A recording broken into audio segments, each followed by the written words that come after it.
England's longest reigning monarch, Queen Elizabeth II, or as she's officially known, Elizabeth II, by the grace of God, of the United Kingdom of Great Britain and Northern Ireland, and of her other realms and territories, Queen, head of the Commonwealth, defender of the faith, is a beloved global figure, whether she rules the country in question or not.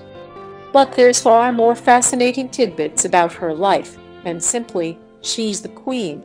Here are some facts you may not have known about one of the world's most famous nonagenarians. She was an unlikely heir to the throne. For many of us, Queen Elizabeth is the only British monarch we've ever known, and yet, the odds of her reigning supreme were once incredibly low. It's only due to an unprecedented twist of fate that Elizabeth assumed the throne. When Elizabeth was born in 1926, her father, George VI, was not the king. His father, George V, ruled the kingdom and had only been in power since 1910. George had two sons, Edward VIII and George VI, meaning both were in line for the throne before Elizabeth, who was 10 when Edward became king in 1936. Shockingly, after less than a year as king, Edward abdicated the throne, becoming the first monarch in history to voluntarily do so. According to People, he fell in love with and wed an American woman named Wallis Simpson, but the royal family was unwilling to accept such a break from tradition. Rather than leave his beloved, Edward left the monarchy. This meant George VI became king far sooner than expected, and he reigned until his death in 1952. He never had a son, so his eldest daughter, 25-year-old Elizabeth, became the queen we've grown to know and love. She was a Sea Ranger. In addition to the military then, Princess Elizabeth also served with the Scouts. According to the official diary of events in the early life of the Queen, Elizabeth joined the Girl Guides, the British version of Girl Scouts, at age 11, and when she turned 16, she became one of the Sea Ranger, Senior Scout Guides with a strong naval interest. As a Sea Ranger, Princess Elizabeth aided England during World War II and proved able enough that in 1945 she was promoted to Sea Ranger Commodore. She trained to be a mechanic while still a princess. Before becoming queen, Elizabeth cut her teeth as a princess, but she wasn't one to just sit around and be royal. She got down and dirty.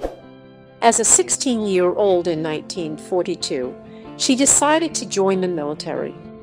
Her father, the king, reportedly wasn't thrilled with that idea at first, but eventually relented and allowed her to join the Auxiliary Territorial Service. According to Mashable, she trained as a mechanic, learning how to change tires, rebuild engines, drive various trucks, including ambulances, and much more. Elizabeth reportedly proved good at the job. Within 5 months of signing up, she was promoted to honorary junior commander.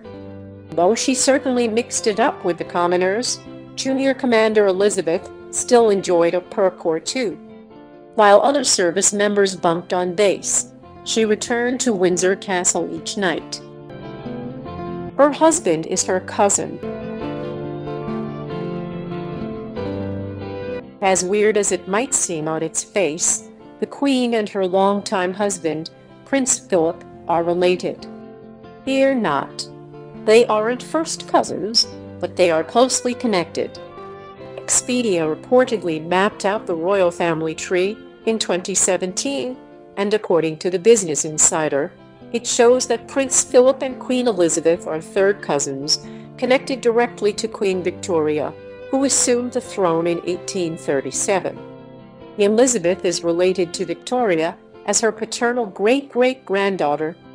Philip is Victoria's great-grandson on his father's side, making them adherents to a tradition that hasn't been practiced much in recent times.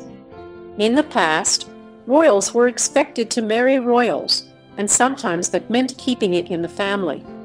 The traditions of the monarchy have softened over time, as is evidenced by Prince William marrying commoner Kate Middleton. Regardless, Elizabeth and Philip seem satisfied with their union, which has spanned an inspiring 7 decades.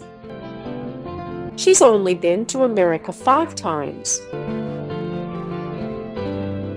The Queen of England is under no obligation to visit other countries with any regularity, but it's still surprising that over the course of some 60 years on the throne, Elizabeth II has only officially visited the United States of America 5 times.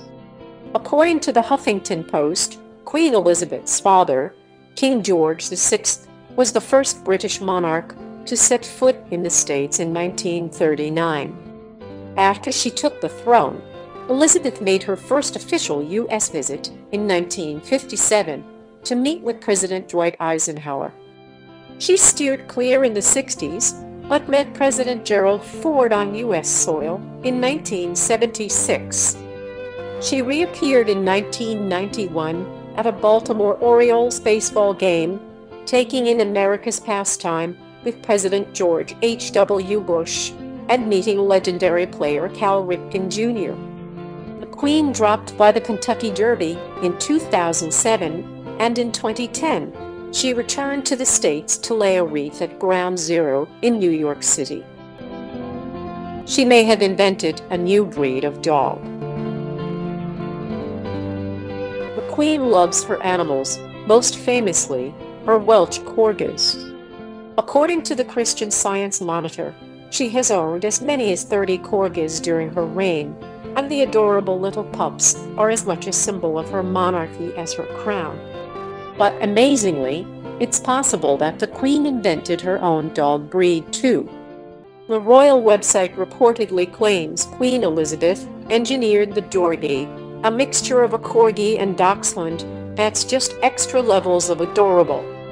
That hasn't been confirmed beyond the royal family said so, and others think it was an accidental crossbreed that resulted from one of her corgis mating with one of her sister's dachshunds. Whether either or neither story is true, it's certifiable that the Queen loves her pooches. She's reportedly not breeding pups anymore. According to the Telegraph, a friend at the aging Queen claims she doesn't want to leave any young dog behind. She doesn't need a driver's license, license plate, or passport. Being Queen comes with many privileges. Among the perks, she doesn't need a passport, driver's license, or even a license plate. According to Hello magazine, thanks to royal prerogative, England's reigning monarch is the only person in the country who doesn't need a license or license plate to drive. Luckily, Queen Elizabeth is reportedly a fine driver who enjoys taking herself for a spin around the royal estates, even in her 90s. Even if she had a lead foot, what bobby British cop in their right mind would pull over the Queen? As for the passport, she doesn't need one because all UK passports are issued in her name, reported The Atlantic. The first page of every passport says, Her Britannic Majesty's Secretary of State requests and requires in the name of Her Majesty all those whom it may concern to allow the bearer to pass freely without let or hindrance. It wouldn't make sense for the Queen to hold a document granted by the Queen, now would it? She speaks really good French.